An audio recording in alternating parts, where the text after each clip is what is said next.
so easy to trace. You can take it to the real world and you can arrest the criminals. And this happens all the time. Yeah, definitely. I mean, was that a story I would like to share with you is we had a cyber attack, or it's called a cyber attack. We weren't even sure if it was really a cyber attack. This is why I asked, what is it not? And a colleague of mine said something very that I found surprising. She said to me, well, if it happens, it happens. I can't do anything against it. So for me, she actually made a very nice comparison, saying, well, if in the city there's a pickpocket thief and that person steals my wallet, it's not my fault. Yeah, there's now mitigating controls that are coming out to help prevent some of these things. There's actually insurance protocols now that can protect you in the event of attack, and these can be centralized insurance protocols or DAO-based ones too, to see if it's a fair or not. And so there is ways to protect yourself from that. If it's something that you're transacting with a centralized type system, usually they'll have their own regulations to comply with that or insured with it. But if you lose your key for like a private hardware wallet, I mean, there's no help desk that you can call to say, can you reset my private key for me? So there, it depends on how you transact with it, would be considered if it's recoverable or not recoverable. Absolutely. I mean, I think I'm saying that we have 30 seconds to go. Let's share some concluding remarks. I would say a fact from you and a fiction from Kate. That would be nice to hear. So a fact, actually, I'll say a quote. It's one of my favorite ones. So if you want to understand Bitcoin, you have fiat. Fiat is the government's money. Gold is God's money. Bitcoin is the people's money. And I would just say cybersecurity begins with you, so develop those good habits. Perfect. Thank you very much. Thank you for having us. Hopefully we could raise awareness in terms of cybersecurity, and looking forward for the other panels and keynotes. Thank you very much.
Money for play. Credit without banks. Moderated by Oleg Ivanov, Berezka Ventures. With Dr. Sarah Grace Mansky, Versus.io. Oscar Chambers, Umbria Network. Niels Tarrant Ortiz, Paypolitan. And Tony Giordano, Giordano Industries.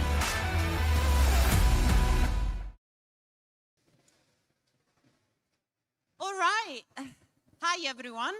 So this panel is actually going to be a file chat between myself and Niels. So I hope that you enjoy. And we are going to talk about something quite important, because it's all about this concept of money and how it's been changed thanks to new technology. So my name is Stefania Barbaglio. I actually work with Oscar on Umbria, that is developing a DeFi product, and one of them is a cross-chain bridge that is very fast, and they are implementing different chains. Then I have a YouTube channel, and I work and advise different projects, including Cardano on NFT. And here is Neil. So introduce yourself. Yeah, hi, Stefania. Hello, everybody. I'm Niels Tarrant Ortiz. I'm the co-founder and CEO of Paypolitan. I'm a trained lawyer. I worked in diplomacy for a couple of years before starting my first ventures, and I'm also an active Air Force officer. Okay, so money for play, credit without banks. So let's maybe start to talk about how the concept of money has been changing, particularly empowering people, because nowadays, for example, I was thinking you can actually earn money as a liquidity provider, which is something great, and it wasn't obviously possible if we were not using blockchain technology. And that's quite a revolutionary concept, really, because you don't need to put the money in your bank to earn interest. You can actually provide the liquidity to a protocol and be your own bank, isn't it? Absolutely. Well, if you look into banking, what is the role of the bank? It's a financial institution that is receiving deposits from the public, A, and B, lending money. But this business of lending money, the so-called peer-to-peer lending, what we were talking about right now, is even older than banks. I mean, in ancient times, who was lending? So you could lend me something, take an interest, I could lend you something. So that is a very old business. But nowadays, with technology, we have, you have an increased trust level and have different features. Peer-to-peer lending, I was reading it in 2018, had a global market of $34 billion US, and it's increasing by over 50% yearly to reach in 2025 $589 billion US. That shows that peer-to-peer lending is huge, and there should be also a reason why the banks are not filling this gap anymore, why people are running away from the banks and start lending it in between. So something went terribly wrong with the banks, I would say. Yeah, but the question is, I mean, we see that banks are struggling to kind of keep up with technology. And one of the things that is obviously happening is CBDCs. So they are trying to find another way to get into technology. They are going to launch their digital currency. Is that going to work? Because, you know, we have got stablecoin. And then banks are talking about CBDCs. They might going to happen, I don't know, 2-3 years, because nothing is going to happen right now, apart of China. Is that something that will allow banks to keep up their power or not? Well, look at me. I am in my late 40s. I was raised a bit my culture from my parents. Whenever you have some money, you put it into the bank. Yeah, exactly. So when you ask me, oh, who are you lending money from, I would go to the bank. Yeah, but that's because it's safe, isn't it? Because, you know, you put your money there and you have trust in the organization, the institution. Well, maybe until the Euro crisis or Lehman, I thought it's safe. Yeah. And then actually I learned that the banks were playing with all my savings. And I learned, no, the bank is not a place safe, actually. So it might be safer if I take the money from him and give him back the money. He would not play with it around than actually the banks did. So this is what we saw. And actually what happened is the banks, for the consumer, what do? Today we have negative interest rate. If I have 100,000 in the bank account, the same money will be maybe 95,000 in a year. And then the inflation rate is not even discounted. So the business model of the bank is not going to the right direction. And then DeFi came, and I have an annual yield of for staking of 16, 17, 20, 25%.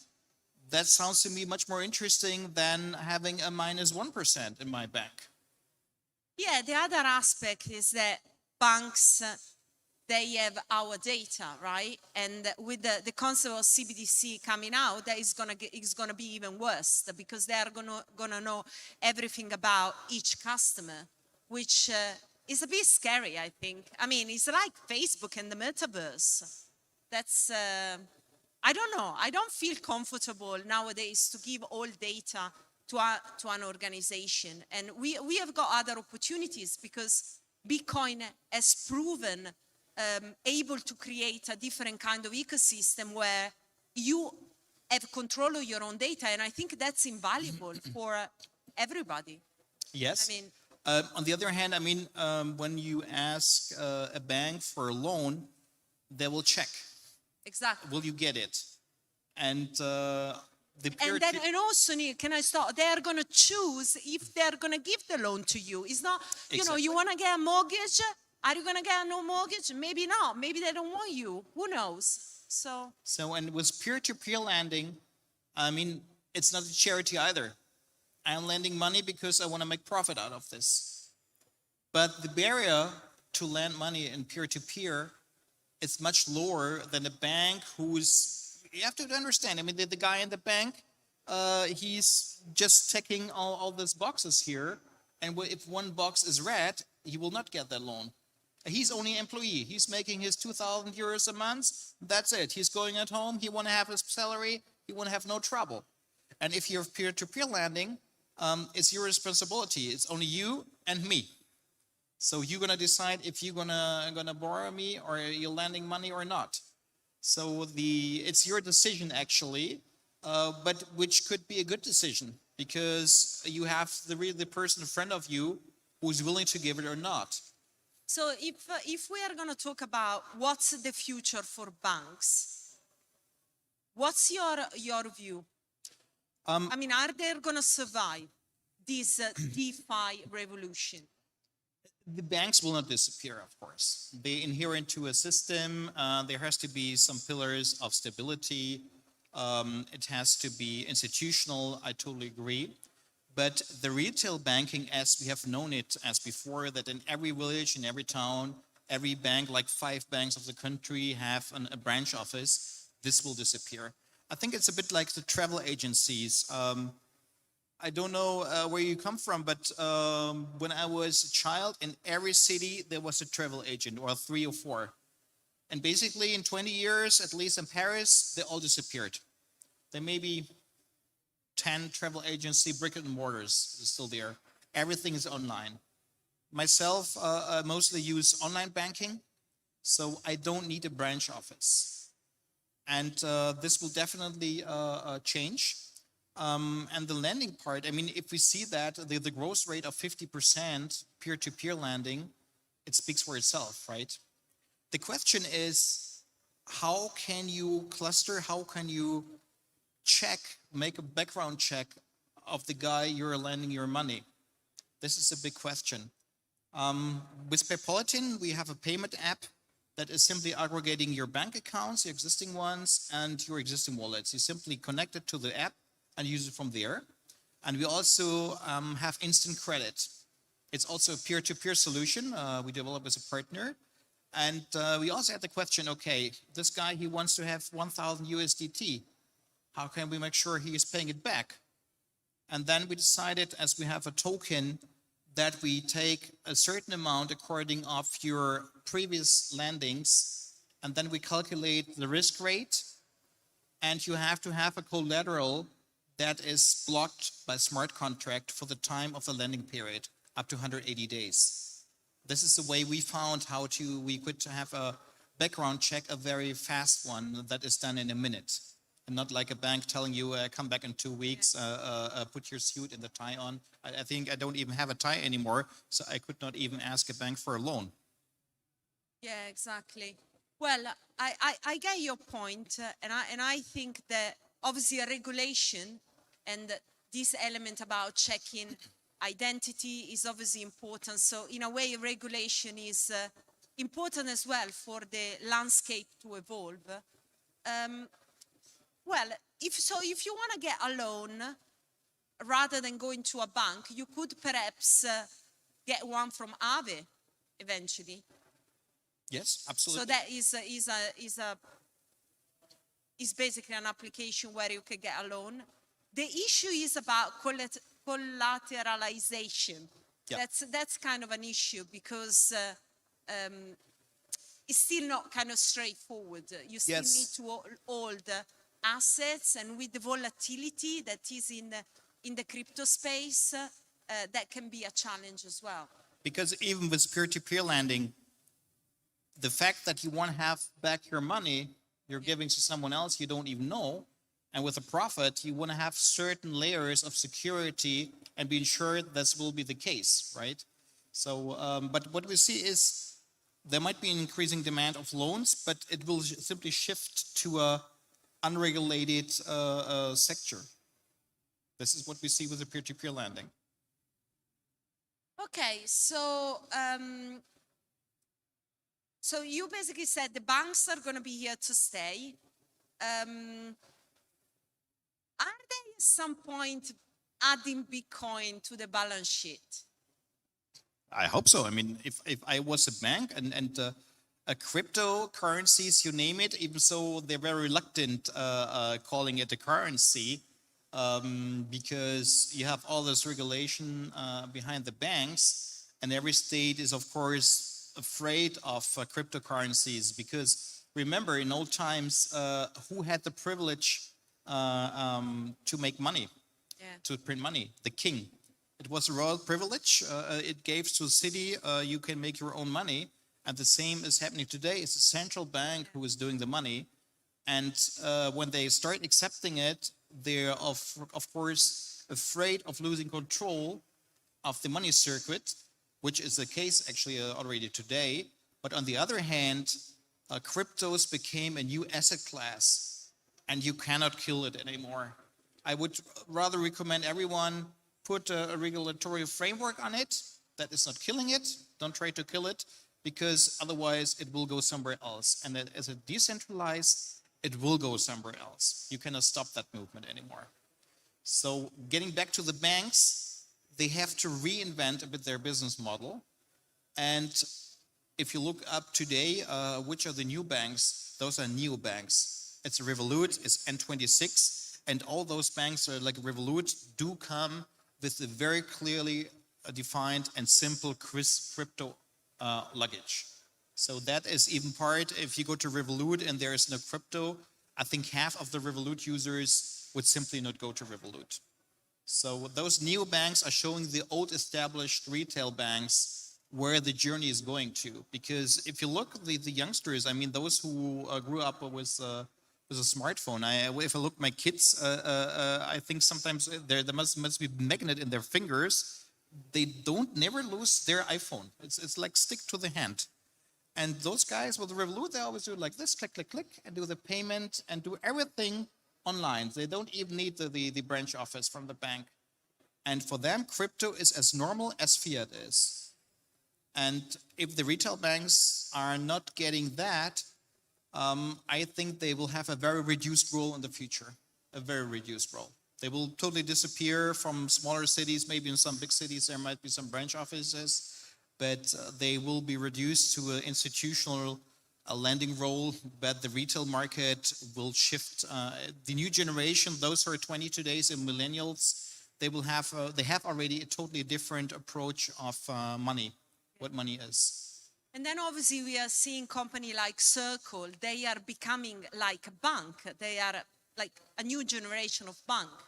And stablecoin are going to be regulated very soon because that's next to happen. So perhaps the banking system is going to be very different than what has been. And this technology company like Circle, for example, they are going to be the new banks. Yes, actually this was our first claim when I founded Paypolitan 3 years ago. We said Paypolitan is a bank, being a bank without being a bank. Yeah. Because at least in the European Union, with the PSD2 directive, we have a legal framework that allows fintechs to act as a bank. With open banking APIs, you can act as a fintech today as if you were a bank, without having all those regulations and deposit and all that luggage an institutional bank would have to carry. So this means the banking sector will be much more dynamic, but there are also gonna be some downsides. I think there are also gonna be some bankruptcies or some fintechs that will run away with the money. I mean, we have seen this already in the past. That simply burned the money of their customers and said, yeah, it's safe. It's all secured with smart contracts. Even so that there is certain instability. And I think it will continue like this. There's always, when you have a new market, there is still a bit of Wild West in this DeFi sector. And I wish that we have a bit, let's say, clear rules or like guidelines or best practices that could stabilize the sector. Okay. Another aspect that I think is worthwhile to mention is about the fragmentation that is in the DeFi space, because you have got, as we said, company like Circle, then there are the other payment provider, other banks, they try to reinvent themselves, but it's kind of like very fragmented. So how we are going to actually keep all a unified landscape where you can actually move the money from one place to another one in a smooth way, because it is a challenge. Yes, I see there is a big challenge of networks. Today, the biggest network is Ethereum, but if you go into micro-lending, there is no business case. I mean, I'm sending sometimes small tokens I'm holding like for $15, $10, and I pay like $100 gas fees. Yeah. Excuse me, that is not really the bright future I was dreaming of. And but that's also it puts like a barrier for people to participate in DeFi. yes, I mean, so that's a big micropayments, which is the majority of peer-to-peer lending, is microfinance, because especially the unbanked who are not getting the loan from the bank, they're asking the buddy next to you, could you borrow me $50 or 100? So the gas fees on Ethereum, the biggest network, is a challenge. The Berlin and London fork, who took place in August, they're still on Robster testnet. I don't know why it's taking that long. Is there a problem? Question mark. If so, that would even create a bigger problem, I think, for the whole Ethereum network. And then we have other networks like Binance, we have Cardano, Solana. And the problem is the cross-chain. We also built for our token a bridge for the Binance network, but it's not that easy. And it's a bit like the computers in the times back, like 30 years back. Microsoft, the operation system, they give everything with Microsoft. I was just having a conversation earlier on. As you bridge from one network to the other, you actually need to have a liquidity on each network. And that's very important. So, yeah, I think one of the major issues of DeFi is really interoperability and being able to develop bridging technology. They can be really cheap and fast as well, because at the end of the day, user experience is the most important point, really. Yeah, especially for microfinance. I mean, like say up to $100 or $500, the gas fee should be around 10 or 20 cents. Sorry for all the miners here in the room. That is how much it costs. Yeah, well, we are going to see where the money will go and how they are going to flow, and how the DeFi space is going to evolve. I think it's just a great place to be alive now and just watch what is happening in finance. Okay, thank you, Neil. And Thank you, you Stefania. everybody for... Thank you, everybody.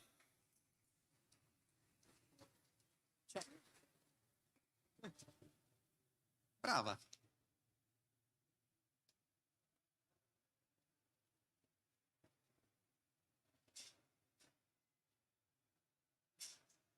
You do a very good moderator.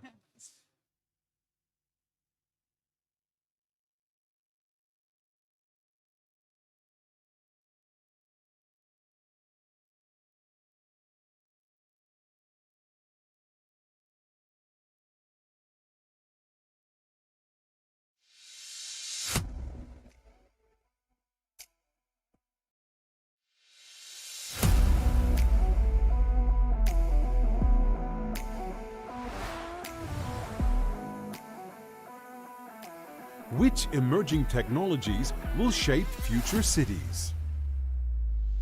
By Philip Shoemaker, Identity.com.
building blockchain technologies that help us do more for our planet.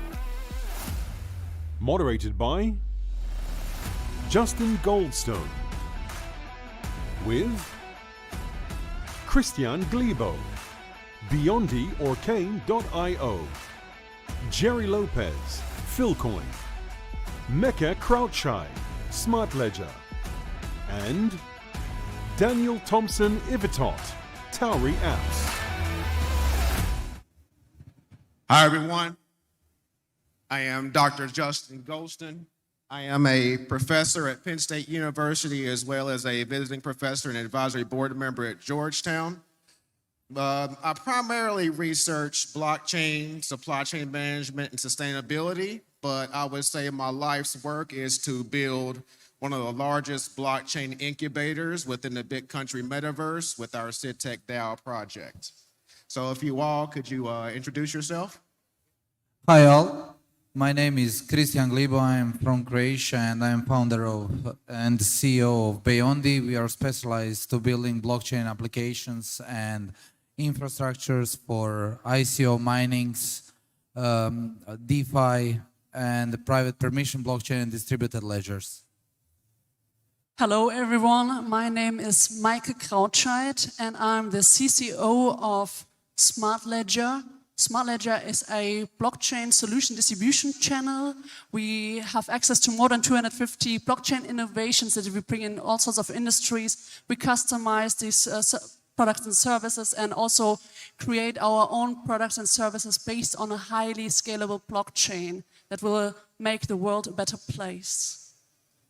Hi, I'm Daniel Thompson, and maybe the odd one out because technically I'm not in the business of blockchain. I'm a systems engineer, and my friends and I have built an open source software engineering toolkit, and I'm here to really kind of bring home this message that your architecture is actually the key to finding these big, important ecological wins. Hi, I'm Nico de Jong.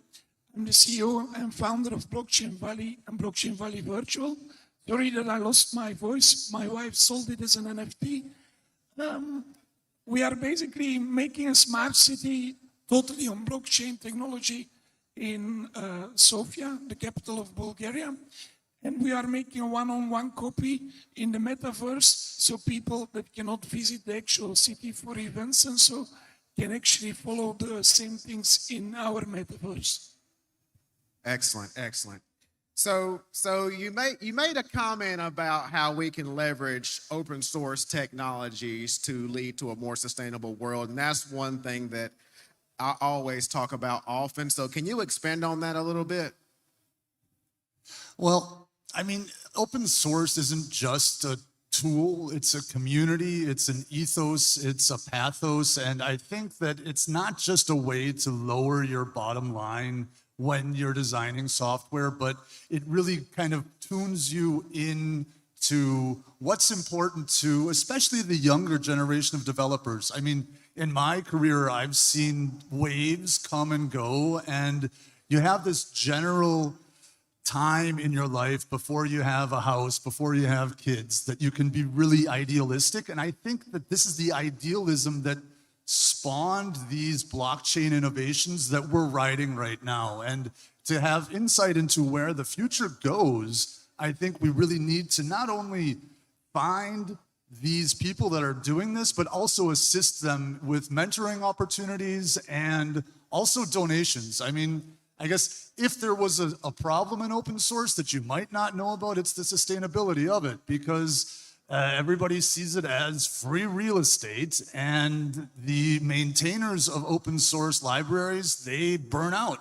and suddenly your software is unmaintained, unpatched, full of vulnerabilities. And you know, I think as a larger community, it's really important for us to support these people. Excellent. Does anyone else have anything to add on that? No? All right. So I know that we mentioned that we could use decentralized autonomous organizations or DAOs to lead to a more sustainable world, to a more equitable world. Does anyone have any thoughts on that? In that I've been working with a number of DAOs, so I'm a part of KlimaDAO, where KlimaDAO is looking to purchase carbon offsets to increase the pressure of those within the industry to act more sustainably. So has anyone looked into the incorporation of DAOs within your strategies? So what I think about the blockchain technology in the manner of making world a better place is the crowdsourcing model, definitely. So for example, you have the plastic bank. I don't know, did you ever heard for that? But it's the IBM technology where they put the vending machines on the coast of Indonesia, and you can harvest the plastic from the sea and put it into the vending machine and get the tokens for the harvested plastic. The same thing you can apply on various use cases. For example, if you have, like, we had the floods in Europe, in Germany, before 3 months ago. So basically you can crowdsource the donations and make it possible to acquire them through some way of certification, digital identity, which are well-known technology to be used in the blockchain. So everybody can be a donors and everybody can be a consumers based on the needs. And what I see as a great thing about the charities on the blockchain is when you donate something, you don't get the feeling that you are part of it if it goes to the centralized authority. With the blockchain itself, you can get into real use case, you know, and you can feel important that you are doing something. Go ahead. When it comes to blockchain technology, I also think these open access to a blockchain technology is very important. So permissioned, let's say, blockchain solutions are, I think, not a solution for the planet, actually. Also, so a public blockchain technology that is highly scalable and that is sustainable, not only in a technological way, but also economical and ecological way. And for example, we as Smart Ledger, when we are building our applications, we are building our applications on the BSV blockchain because we think the open access, stable protocol, and the highly flexibility that you can do tokenization, smart contracts, recording contracts can be applied to all sorts of industries. And when you have a blockchain technology that can be applied everywhere at the end, they are interoperable application systems can be easier provided, and at the end will make everything more sustainable, efficient, effective. I think, like we said, sustainability, so we have to do also a lot for the environment. I think it's not only on the blockchain side, but what we as CEO from blockchain companies do with the power that we have. For example, 2-3 weeks ago, I was in Dubai on GITEX, and I was approached by 2 delegations of countries from the Middle East. I will not tell which ones because we are still negotiating. And they said, we want to catch up with Dubai. We want to have a very big blockchain hub in the Middle East. We want to make blockchain valley here. And I said, as a CEO, because I find the environment very important, I said, if I bring all the know-how here, if I bring the right people here, what will you do for the environment? And they were watching me like, what do you mean? I said, if I bring you the technology that you can make from the desert forest, will you do it? Because I'm not going to bring all the knowledge and all the things here that people are sitting here in the heat in the next 10 years, and it's not sustainable. So I think it has a lot to do what we take for ourselves as CEOs to do something on the environment. Like in Blockchain Valley in Bulgaria, we have 150 hectares of trees. We are going to make from every tree an NFT. We are going to make like an adopted tree NFT. So people are basically helping us to maintain that forest, to do something back for the world. That's excellent. And I think so to your point, and I think that this is to the point of everyone on this panel, is that to get to where we need to go, it's going to take the societal aspect. Whenever we talk about sustainability, we think environmental, right? But it's the societal aspect that's very important. And we teach a lot about the triple bottom line within business school: people, planet, and profit. But we need to understand the quadruple bottom line, and that fourth P is what you said in purpose. You need to understand the purpose of the founders of the organization, right? Because if they are there to just make money, I don't think it's going to end well, right? And one of my favorite TEDx talks is come from Dr. Alex Edmonds. And he talks about where he did a longitudinal study of the top 100 companies to work for in the U.S. And he said those that put the people first, those that focused on social responsibility, beat their competitors year over year for the last 10 years. So Alex Edmonds, EDMANS, TEDx, you will see it. My favorite TEDx talk, period. But my question is, what do you think in terms of the importance of that fourth P in purpose, just within an organization? Just forget about the sustainability, just for an organization, period. Anybody? So I think it has to be always a mixture. Many or some companies might fail if they only focus on, we want to make the world a better place, or don't have economical background that they can actually bring these visions and inspirations to life. So also to have the people who have these visions, to have the power to bring these things to life that are envisioned. So also, for example, one of the technologies like it's proof of work, how to prove or verify a transaction. People only think then about BTC normally, and it's a waste of energy and waste of money. But actually this consensus mechanism we think is very important because it gives an economic incentive to also bring the technology forward. It's also about data security and make mechanisms more efficient, effective. So for the network to stay honest. So I think the 4 Ps are very important in every field. I would like to add something to that. So the 4P and the organization, that's the same like when they're saying that Bitcoin is actually consuming and it's bad for environment. How I see it's a paradox. Bitcoin is too innovative for this kind of energy sources. So he's actually pushing the transformation to renewable energies. That's the same way how we see blockchain as non-governed entities. It's actually governed by miners.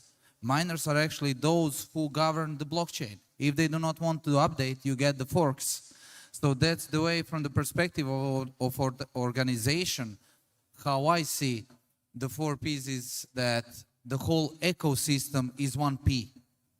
That's the point. Everybody, if you invest in the blockchain or in any kind of cryptocurrency, you need to fight for it, if you believe it. It's not just a stock of one company which will go up and down.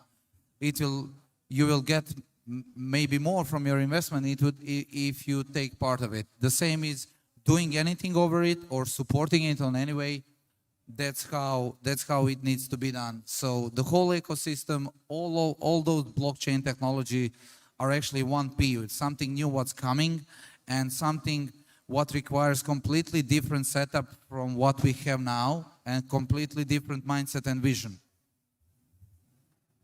I really think that as engineers, you know, on the one hand, you have the challenge and the excitement of solving a problem that maybe nobody ever thought about before. I feel, to answer your question directly, it's really important that engineers start to think about taking something like a Hippocratic Oath, which means you take responsibility for the monsters you bring into this world and you train them and make them into grown-ups. Because I remember when we had a paperless office, right? Email comes out and all of a sudden everybody's printing their emails. And now with the new ledger, we have 8 copies of that email. We're transacting this single document that checks on the public signature and maybe some metadata 8 times around the planet. And we're all concerned that proof of work consumes so much energy. And I think the point that a lot of people forget is sending any bit of information across any medium costs concrete electricity. The more bits you send, the more, you know, controlling elements that are in that system, the more electricity it costs. And so we've created a wonderful system that is a ledger that's probably one of the greatest inventions that the humanity has come up with. But at the same time, we need to discover ways, architectural solutions that can reduce that ecological footprint. And I'm not talking about planting 100 trees. We need to be planting billions of trees. Like, it's insane how much electricity is used for just one blockchain. And it's easy math. I encourage you to try it. It's important. Well, that one country I was talking with, they will commit probably to 50 billion trees, so it's going the good way. I think with these electricity things, like the partners here said, blockchain is doing the opposite, because people in crypto and blockchain, they are modern hippies. They care more about the environment than everybody else. So with the smart cities we built on blockchain and so, it will be conscious cities. We will have renewable energy, we will care about the nature and so, but it's also about what we do back for the world on other sides.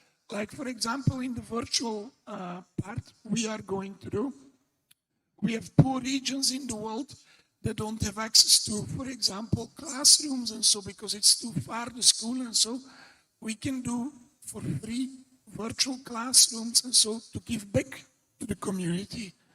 For example, metaverse for children with autism, it's proven that it's a perfect place to learn social skills. So, of course, you need to make money because otherwise you cannot give to the community. But I think it depends on us a lot. Take money, but give a part back to the community. Yeah, I just want to say something more. What I got in mind while listening to the guys. So basically, we speak about trees, electricity, etc., and how all that can make the world a better place. But at the end, what we miss the most is the truth in information and immutability from the source. So just putting blockchain for that will eliminate so much trouble in our everyday modern life, in smart cities which will come, in mobilities which will come, that using blockchain only for that will make it like 100 times better than now. Yeah, immutable proof from a universal source of truth at the end. That there's, for example, like proof of ESG or ESG stamp, that companies who provide information about their sustainability, that they really are incentivized to stick to the truth they are sending out. So yeah, so as we were running out of time, I mean, that was the one thing I wanted to say is we need to educate others. We're all in this room because we get it. We're on this stage because we get it, right? The thing I share with my students is you have to shout it from the rooftops. Somebody will listen, right? And you have to have conviction, and you have to just share the knowledge so that everyone is educated. So thank you all. Thank you all for listening. We're out of time. And thank you all to the organizers. Thank you. Thank you. Thank you.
The shift towards equity.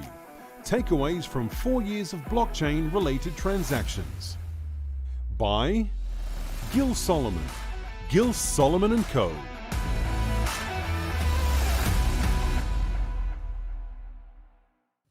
Hello, everyone.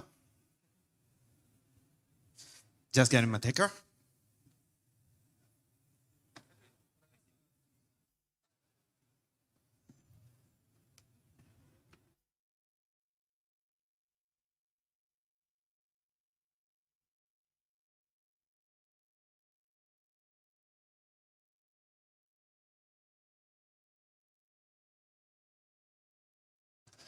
Hello, everybody. Happy to be here. So first of all, I'll start by giving thanks. Thank you for attending.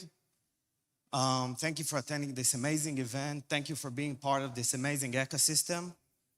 And obviously, thank you to Sigma for orchestrating and organizing such an amazing event, and for having me here. So I'm here on behalf of my law firm to speak to you about cryptocurrency investments and takeaways from 4 years of doing cryptocurrency transactions and blockchain-involved transactions. My firm and myself have been in this space for the last 4 years. We've been representing investors, exchanges, companies, service providers, and other involved parties. And this year has been a very special year for our firm, as this year we have been ranked by Dun & Bradstreet as one of the leading firms in our country, Israel, making me the youngest ever ranked attorney in Israel. So, speaking about blockchain cryptocurrency transactions has to start from somewhere, right? And the grand scale of cryptocurrency and blockchain transactions started in 2017, but before that, we had the beginning, what we call in the beginning. And it started by the first ICO, obviously, or the invention of the Bitcoin prior to that. And the first ICO was in 2013 by Mastercoin. Then in 2014, Ethereum had its token generation event. Ethereum, now the second largest cryptocurrency in terms of market cap, raised in its ICO only $2.3 million. Is it like what? 1,000 Ethereum right now or so? That's amazing. So that what happened before 2017. 2017 and on until the mid of 2018, we had the ICO boom. The ICO boom was characterized by a large-scale investments in tokens and cryptocurrencies of company issuing in high amounts of capital investments. So we saw Kik Software issuing KIN tokens for $150 million. We saw Bancor raising $150 million. We saw Orbs raising $250 million. And then during 2018, we saw Telegram reaching the Tres Comas Club, Silicon Valley reference, by the way, by issuing cryptocurrencies to the public in an amount of $1.7 billion, followed, and I think it was the only time that any amount beyond 1.7 B was raised, and it was EOS, offering the toll up to after what today is claimed to be a little bit of wash trading for almost $4.5 billion. Now, in light of all these offerings and a little bit of what we call scam offerings and offerings that didn't live up to the hype that the white paper provided for or the websites provided for, regulators got into the market and started to scrutinize everything. And then we saw a little bit of retreat from the market by companies and issuers. Most of them were legitimate.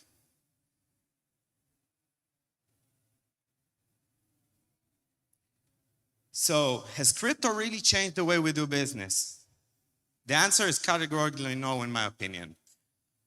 All, or almost all, of the major investments and major issuances of cryptocurrency involved a pre-sale stage.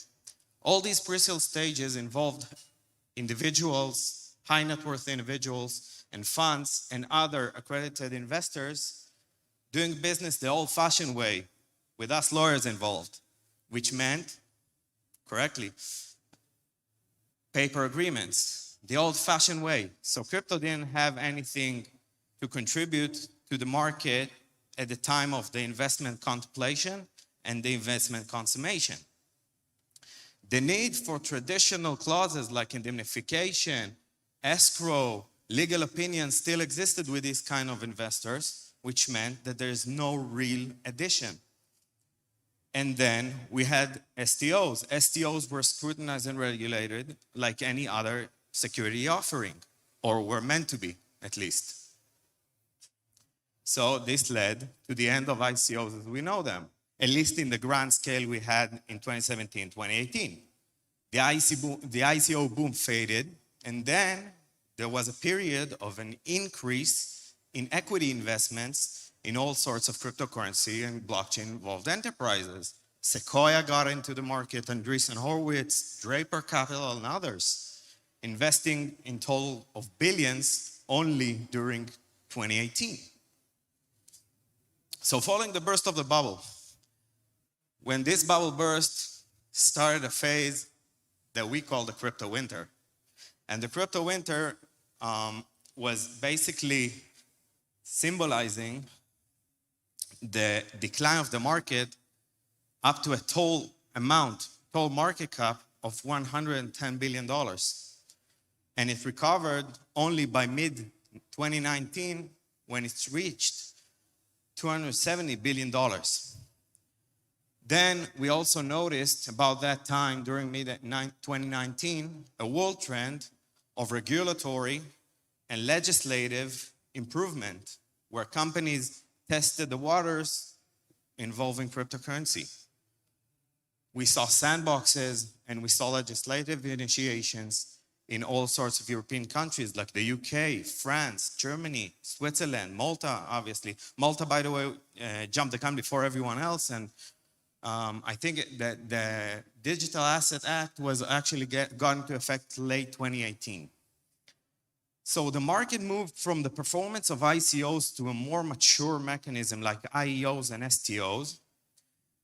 And during that time, we also saw that the SEC, the American regulator, Securities Exchange Commission, starting to scrutinize and pursue crypto companies, bringing them to court, like Kik and Telegram, for example. And then we noticed a brave new world, 2020, which involved a few phenomena now everybody can see, such as the rise of DeFi, the rise of NFTs, and the rise of decentralized exchanges. Now, decentralized exchanges is something that is worth delaying about, because and speaking a little bit further, because decentralized exchanges, while providing ease of use and ease of offering and issuance of cryptocurrencies, entail major regulatory risks. For example, when we used to do IEOs, initial exchange offering, an exchange would vet the company. Even in an ICO, once you want to list the token in an exchange, the exchange would vet the company, seeing that it's legit. Right now, when I'm issuing through a decentralized exchange, there's no one vetting the company. No real person, anyway. So this poses a risk from the side of the investor, but it's a peer-to-peer transaction. It's also involves a risk from the side of the company, because I don't know who I'm selling my tokens to. It can be a terrorist, it can be a drug dealer, it can be a sanctioned country even. It's a major regulatory risk, and we need to know it. We need to notice it when working. We also saw large-scale blockchain enterprises go public and do large-scale transactions, such as Coinbase issuing on NASDAQ. We saw crypto exchanges that involve regulatory oversight gaining the status of a true exchange, like any other market, like the NASDAQ and like others. We saw Symmetria getting this kind of license in Israel. We saw INX getting the same kind of license in the US. And we saw in Salvador adopting Bitcoin as a legal tender, a trend which I'm sure will be again in other countries. Now, the shift has happened. The shift has happened because most investors wanted more security and are there for the long term. Most investments today were made by corporate investors wanting to be in there for long term and engaging in crypto as an investment for long term and not on a day trading method. And we saw the rise of mechanisms like ETFs. ETFs that are traded in public markets involving exposure to Bitcoin. Now, what are the main takeaways? And I'll delay about it for one more minute. And this is the most important thing for anyone that contemplates trading. Be mindful of the risks associated with cryptocurrency trading and know these kind of assets. Now, this is the only point in my presentation that's in capital letters, and there's a reason for it.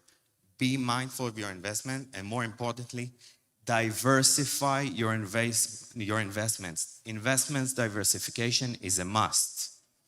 While investing in a new product, you need to be mindful of it and have it run through a code review. You have to make a code review. Any DeFi protocol today has to go through a code review. Any token issued has to go through a code review.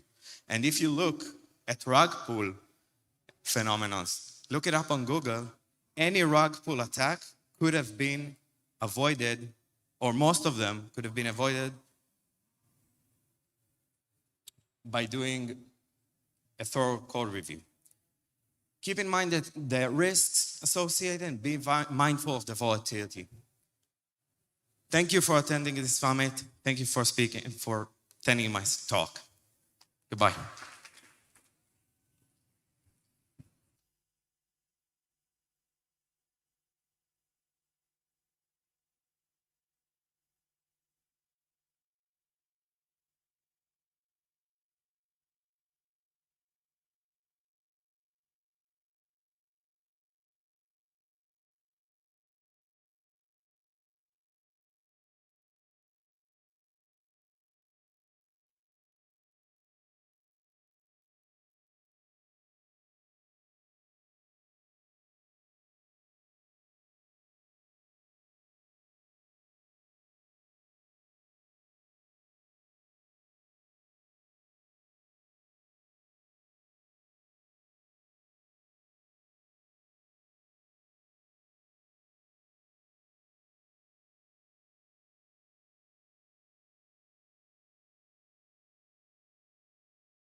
GovCoins. Will CBDCs be the bridge to mass adoption or destroy the concept of cryptocurrency?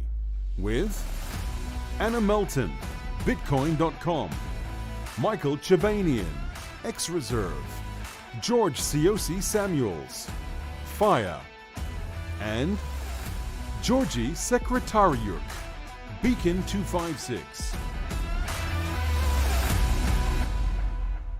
So, welcome to the panel, GovCoins. Will CBDC be the bridge to mass adoption or destroy the concept of cryptocurrency? So you see Anna Melton here. Anna cannot join us today. And please welcome on stage next to me, Georgi Sekretariuk. Was that right? Hello there. Managing partner at Beacon 256. You help traditional investors enter the crypto market. Isn't that right? Yes, correct. Yeah. My background is in crypto policy and working in Canada particularly. So if you're familiar with Vancouver, I'm based in Vancouver and I've worked out in BC and a project in Ontario there. And then I moved on into investing with my partner here. Perfect. And next one is Jorge George Sebastião. Was that correct? Yeah, my name is George Sebastião. It's a pleasure to be here. I think today is the panel for the Georges. Exactly. What's the chance of having 3 Georges on the same panel?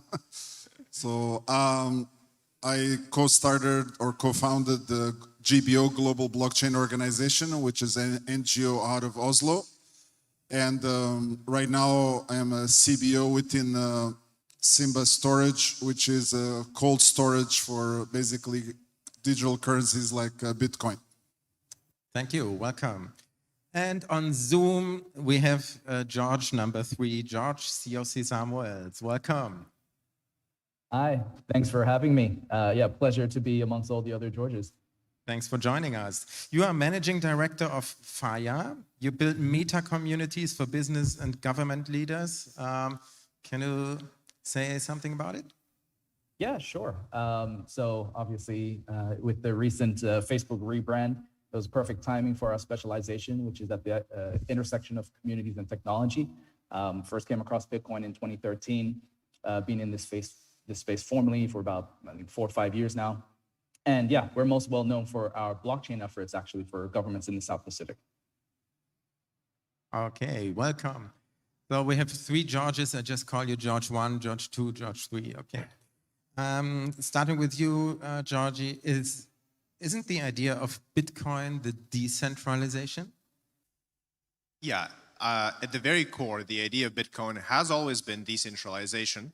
But in my personal view, the interesting challenge that we are facing right now in crypto, well, that's now coming into the topic of CBDCs, is the fact that, yes, while we do need to work towards decentralization, stablecoins are an important intermediary into the next step.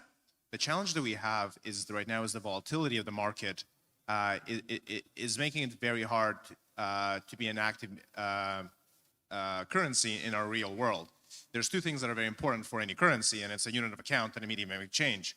Now, the challenge that we're facing is more so that because of the volatility, and if an iPhone today is worth 1 coin, and then a year from now it's worth 10 coins, then you as a consumer will be really upset.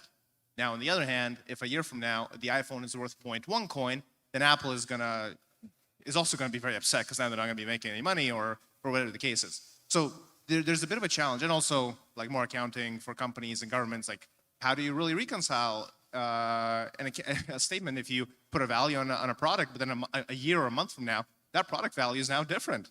So the value has to change. So what's very interesting is that right now, because of how young the industry is, we don't have a crypto basket of goods or anything that we can look at and say this is going to be our hedge, and we're going to look at this and create a purely crypto stablecoin.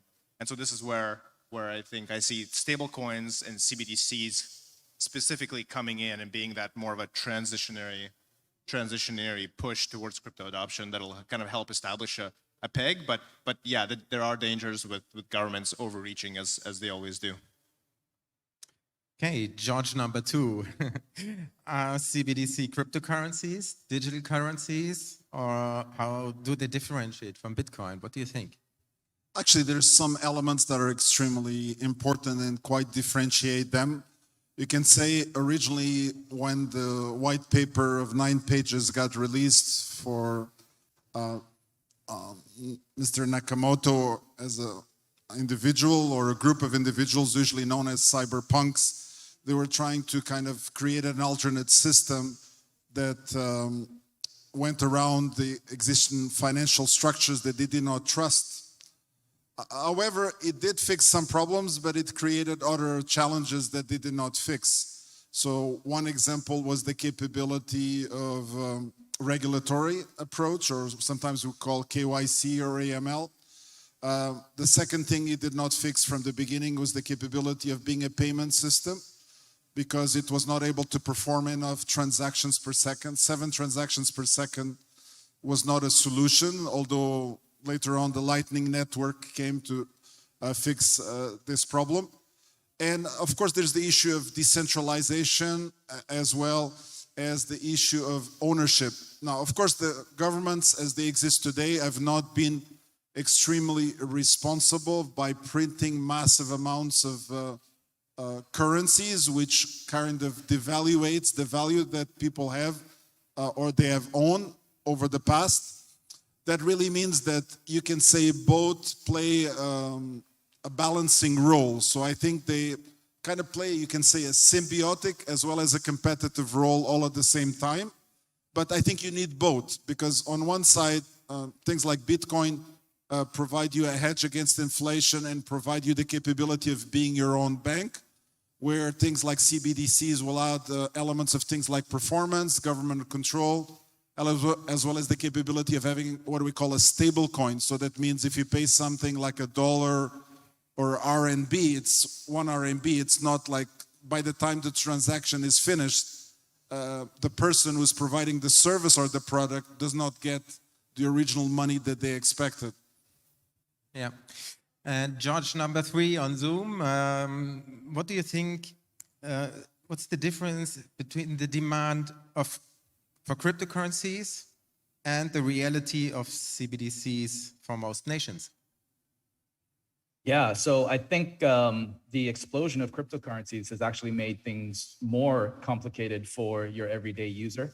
And I definitely see that CBDCs have a place. And it's interesting hearing about sort of the interpretations of what Bitcoin was meant to do. I think because of the people who maybe evangelized it and got it popular, the narrative went down that way of an anti-government sort of currency. But from my understanding of Bitcoin, it was never anti-government, it was more pro-honesty. And there's kind of like a big difference. And so looking at Bitcoin as an example, as an electronic cash system, it's actually quite possible for Bitcoin to essentially be the underlying piping system for all of the world's currencies. So you could potentially have each government's own currencies just tokenized on Bitcoin. And the 7 transactions per second thing that BTC currently experiences is not a technical issue. It's actually more of a political one. It's a self-imposed limit. So these are all very interesting things just to sort of see evolve over the last however many years. And I think we still got about 10, 20 more years before we see things sort of settle down. But I think CBDCs are here to stay. And if you look at the history of power, Bitcoin was really more about sort of decentralizing power, not necessarily sort of the other things that people want to have decentralized. And I don't think they need to be conflicting. Question to all of you. Will CBDC drive adoption forwards or backwards? Is it evolution or revolution? Georgie? I guess I'll go first. In my opinion, I think that CBDCs are a very important and critical next step into drive adoption for cryptocurrency market, particularly because right now there's a lot of inherent market risk around organizations like Tether running stable coins where we don't know what's happening with the transactions. Now, I'm not going to get into the details of whether you trust government more or less. It's more of a personal and individual thing. But as a whole, there's an inherent risk of an organization on their own creating the stable coin that is not backed by any authority where we don't know where the money is coming from. And so for governments, there's also the thing that they don't have is the control that they wish to have, because the governments understand that they need to adopt digital currencies in order to move forward, in order to be relevant, in order to maintain their network power and their financial power in the new digital age. The challenge is more regulatory and how to overcome that, and there's good and bad models of how that's happening around the world, and more is about to be coming into play here. But I think for a lot of would-be investors that I've talked to and that I've worked with, for them a challenge is that what they're struggling with, and that stops them from putting money into the market. I'm talking about more of the traditional investors. Is the challenge that there is a lack of regulation, and that so they fear their money might be lost. And so I'm not saying that stablecoins are necessarily the one and all be all solution, but that combined with regulation is probably a little bit of a first step. And then after that, as the crypto ecosystem develops an actual basket of goods and services native to the crypto world, to the metaverse, at that point we will be able to create our own stablecoins innate to crypto that are pegged to the basket of goods, and so we can track how that performs over time, because currently that's not really a possibility. I do believe that I see CBDCs as an evolutionary step rather than a revolutionary one. If one knows about Tether, as you know, created originally by Brock Pierce, which is a good colleague, now sometimes traveling between Puerto Rico and Latin America. And if you actually look today, the most used coin today is actually Tether. And why? Because it's stable. And it's actually Tether that in some cases is also driving the adoption for Bitcoin. Bitcoin is amazing. It's an edge against inflation. It does have some issues. For example, if you lose the keys, that's it. Or if you forget the keys, 20% of the Bitcoins have been lost as a result of misplacing the keys. Or for example, if you die, your spouse or the company that replaces you, how do you hand over that? So you need to have a multi-signature system that implements that. So I do believe that we need a combination of both. And I do believe that there is a lot of elements that are being addressed today, things like baskets of currencies that combine several currencies together. If we visit China, I visit China for the last 7 years on a regular basis, being CTO for Huawei for a period of time.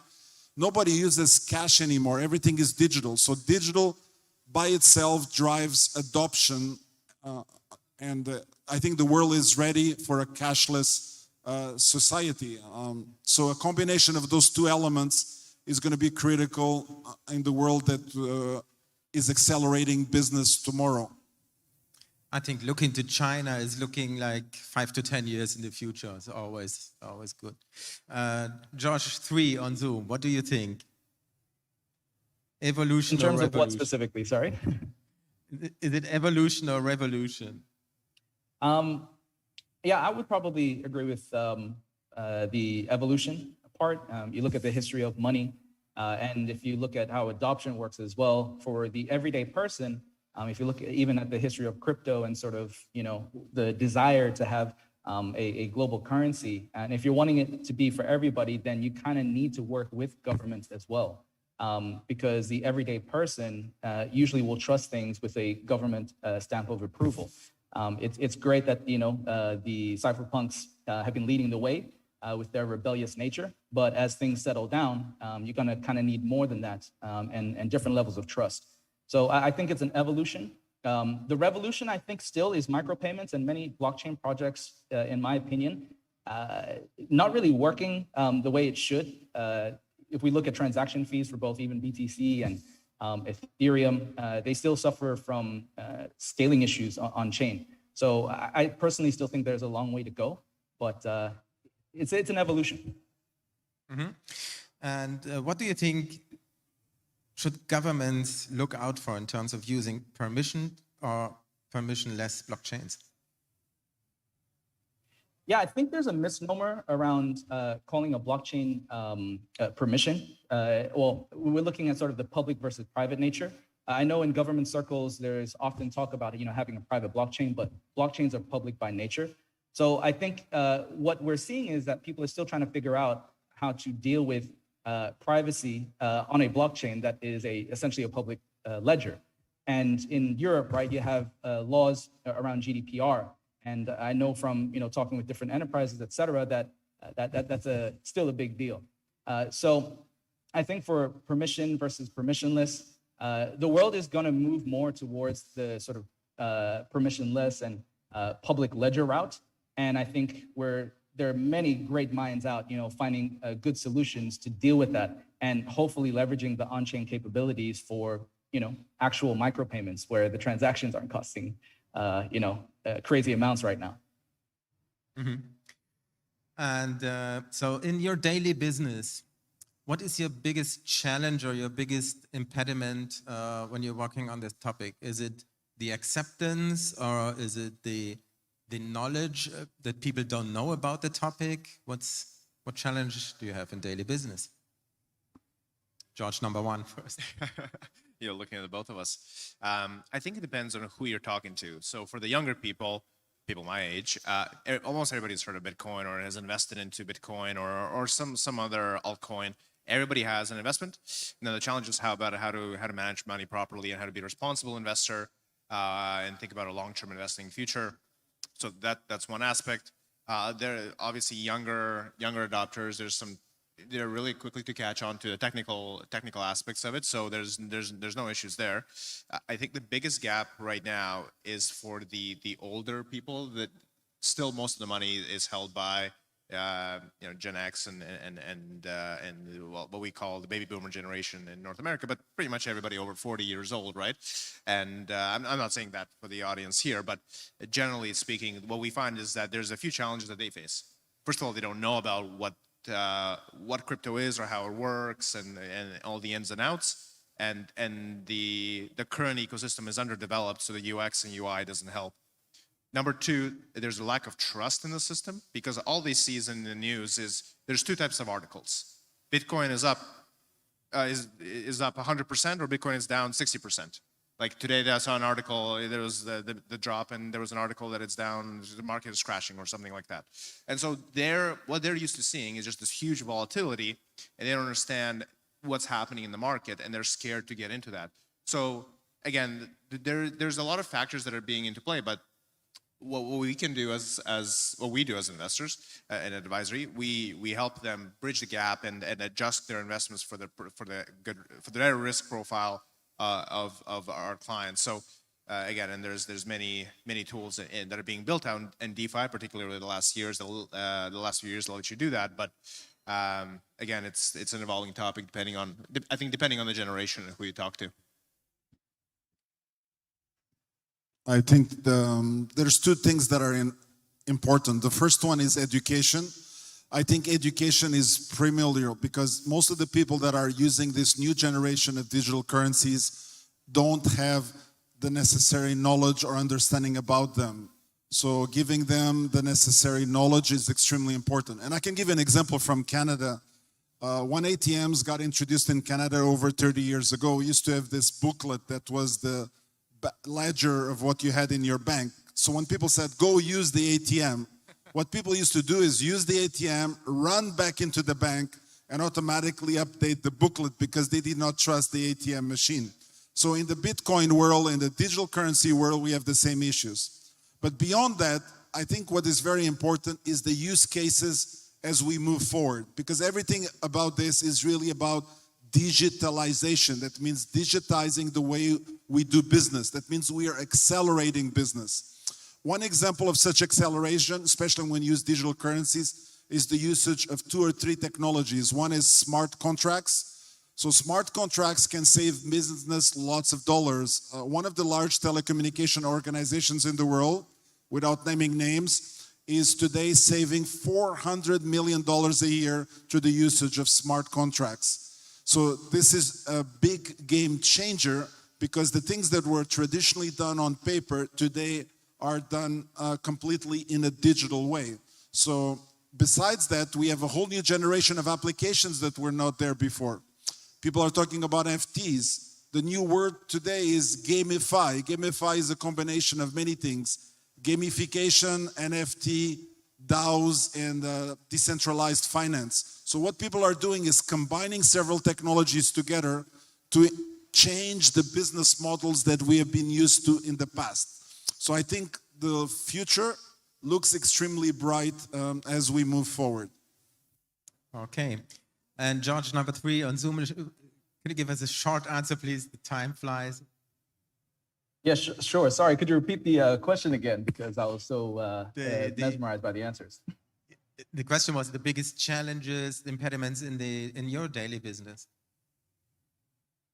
Yeah, I think it is dealing with the stigma. So, as mentioned from Georgia number 2, the education. I think the last I saw, still only about 3.9% of the world are actual like crypto holders. And then, even less for those who are actually transacting or using. And so I think, yeah, the biggest challenge definitely is an education piece, but I guess that's probably why we're in the business, to hopefully help others understand and be that bridge. I think there's definitely more and more interest in sort of combining, what we're now talking about with the metaverse, and understanding the underlying technology and how that affects in sort of behaviors with online communities. And more organizations are actually now starting to consider themselves communities as well online because of this sort of transitory nature of people between the virtual world and the real world. Thank you very much, gentlemen. Give a huge round of applause to George, and George. Thank you. Thank you very much. Thank you.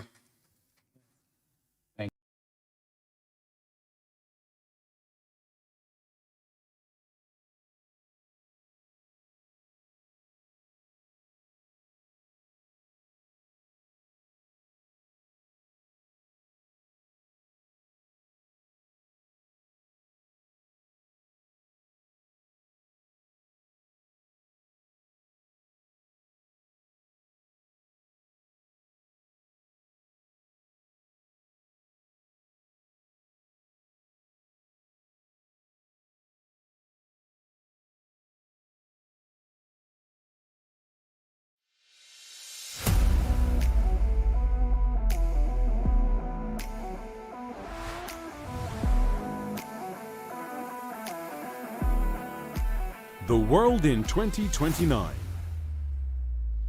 by Lars Rinnen, Amnesty Nextbridge.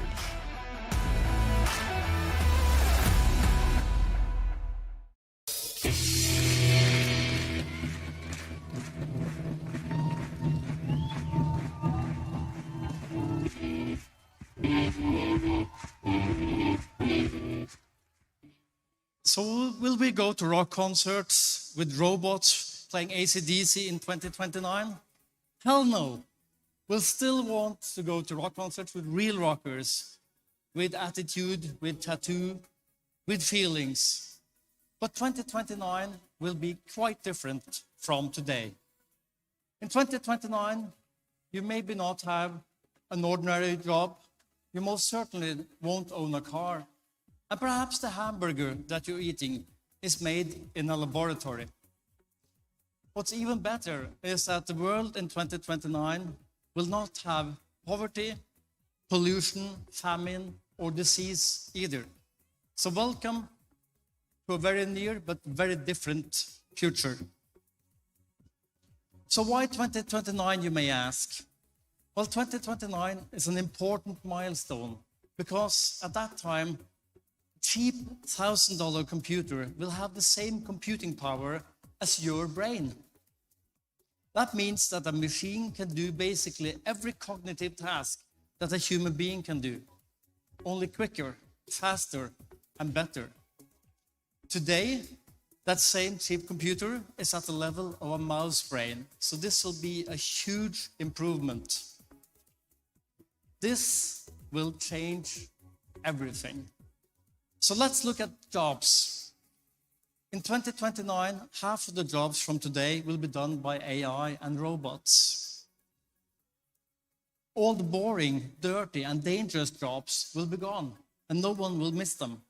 Sure, there will be new jobs, but most of them will actually be done by a robot. So all the routine jobs will be gone.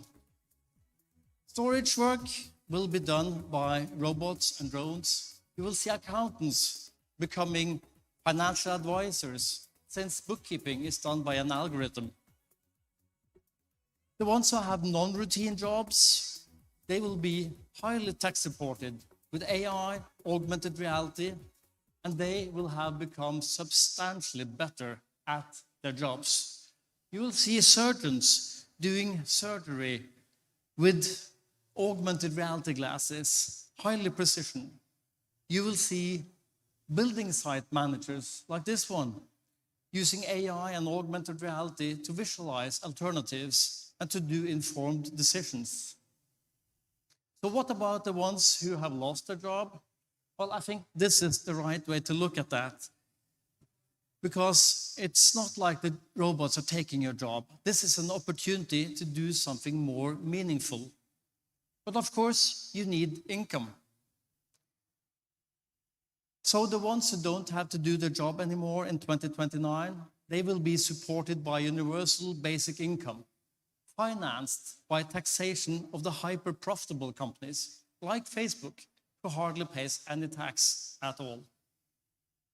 Then the question becomes, what would you do if your income were taken care of? Now that's a really interesting question. So let's look at the environment. In 2029, transport will be electric, energy will be renewable, and farming will be highly efficient. Those three areas amount to 66% of CO2 emissions. So that's important. And yes, you will have flying cars in 2029. So how cool is that?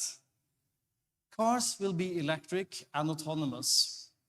Less and less people will own their own car. In the cities, almost no one owns a car. It's a subscription service. You will have lots of configurations to choose from, like sleeper cars or party cars, cheap cars, and luxurious cars. Energy will come from solar. That will be the cheapest energy source. That will power all urban transportation. So when transportation is autonomous and electric, the charging takes place outside of the city, in charging parks. That means you don't need parking spaces anymore. So parking spaces will become parks, playgrounds, even urban farming, making our cities more friendly and greener and more livable. This will take care of a lot of the CO2 emissions. I also mentioned farming, so let's look at farming while we look at hunger. So today, 11% of the global population, or 800 million people, are starving. It only costs 30 billion US to eradicate hunger, but no one is willing to pay the bill. But maybe AI and exponential technology can actually address that. So in 2029, you will see cultivated meat, indistinguishable from natural meat, full of nutrients, perfect balance. This will also reduce food waste. It will reduce the problem with farting cows. You will also see hydroponic farming, using 99% less soil, 90% less water, no use for pesticides as farming is done indoors. The lights, water, temperature, everything is controlled by AI. Now this is 300 times more efficient than traditional farming. Think about that. Take a look at this guy coming into a restaurant, having his face scanned, checking his metabolic status, suggesting what ingredients should go into his sushi, and then 3D printing exactly that sushi. So that sounds like science fiction, right? But this restaurant actually opened in Tokyo last year. So when you have cultivated food, you have hydroponic farming, you have 3D printed food, that means that food production is then local. You don't have to move it from one part of the planet to another one. That changes a lot of things. And incidentally, it looks like he's also enjoying the 3D printed sushi with all the ingredients. So isn't it about time that we remove the shameful fact that 800 million people are hungry. So let's look at disease. Today, we have reactive sick care. Let's face it. In the future, we will have proactive healthcare. We'll go from taking pills to using sensors to monitor our health status in real time. You'll have a lot of smartwatches, smart gadgets, collecting more data than ever before. And these sensors are also going on your skin and also under your skin. I have 4 friends who has this kind of sensor in their hand, actually. And in 2029, you will also see nanobots injected into your bloodstream, keeping viruses at bay and even fighting cancer, as well as removing congestion in your blood vessels. So 1 nanometer is about the size that your fingernail grows in 1 second. So it's super small. So this will be as ordinary as taking a vaccine. So is this science fiction? No, it's actually just science. But people don't understand the difference between linear and exponential. 30 linear steps being 30 meters, 30 exponential steps being 1 billion meters. So people tend to think in a linear manner, but technology is developing in an exponential manner, doubling in computation speed every 18 months. And this is why this will be possible in 2029. Think about 3D printing. It is a more than 30-year-old technology, but it has been doubling exponentially ever since. And now we are 3D printing houses, food, and even blood vessels. So I believe that the future can be fantastic. Universal basic income may have eradicated poverty. We may have eradicated pollution and famine, and also made disease a thing of the past. So all that is actually possible. It's up to us, not the robots. So let's make the future fantastic for us and for the future generations to come. Thank you.